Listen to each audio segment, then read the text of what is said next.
জয় জয় হরিবল। দাদা বাবু, দাদা বাবু, ওই দেখো এই হচ্ছে আমার ঠাকুর জামাই ক্ষেত, সিমের ক্ষেত। দেখুন বন্ধুরা, ভালো তো হয়েছে সিম।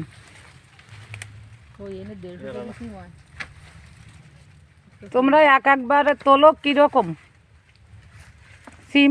3 মণ 4 মণ। ও বাবা, তা আমাকে তো ডেকেছো এই সিম তোলার জন্য, আমি সিম তুলে দিলে তোমরা আমাকে কি করে দিবে?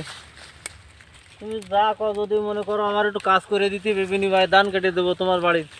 তা ধান কেটে দিলে ভালো হবে না? আমার বাড়ি তো ধান কেটে দেবো। আর যদি মনে করো না ধান কাটতে না, আমার একটু ভালো মন্দ খাওয়াই এনে। না, আমার খাওয়ার দরকার নেই, আমি খাবো না, আমি আমার ধান কেটে দিতে ধান হবে। কেটে ঘরে তুলে দেবো। আচ্ছা আচ্ছা, থ্যাংক ইউ। তুমি আমাকে একটু সিম করে তুলে দেবা। তুমি শালা বউ মানুষ, যা কবা তুমি তাই করে দেবো। দেখো দিন জামাইবাবুর কথা শোনো। হ্যাঁ, এইরকম ঠাকুর জামাই না হলে ঠাকুর জামাই। দেখুন হরিভক্তগণ কত খন্দ হয়েছে। এ হচ্ছে প্রভাতী দি, কিন্তু এই যে এই যে আমাদের সেই মাস্টার, হ্যাঁ আমাদের দলের গাইন মাস্টার। দেখুন বন্ধুরা, চিনতে পারতেছেন তো? একটু তাকাও, জয় হরিবল ঢোল দাও। তো আমরা ধানও কাটতে পারি।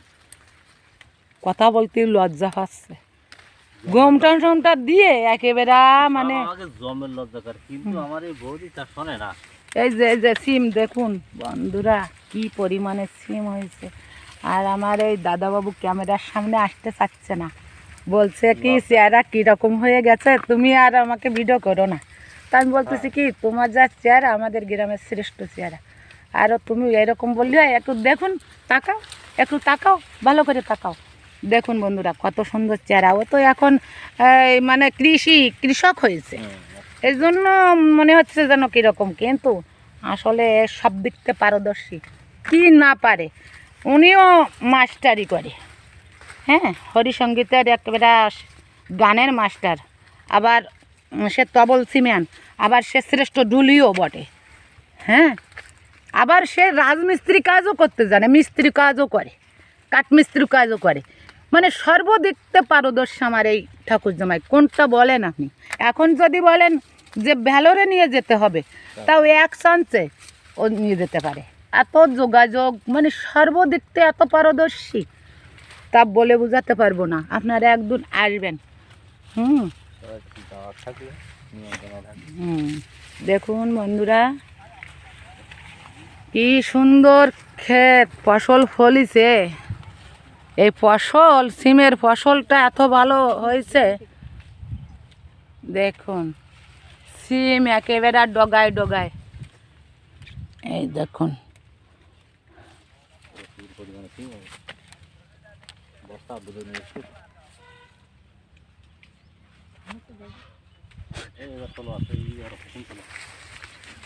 আমার সিম তুলতে বলতেছে ভাই, এবার সিম তোলো, তা নাহলে বলে তোমার দাম কাটিয়ে দেবো না বলে। আচ্ছা আমি সিম তুলতেছি।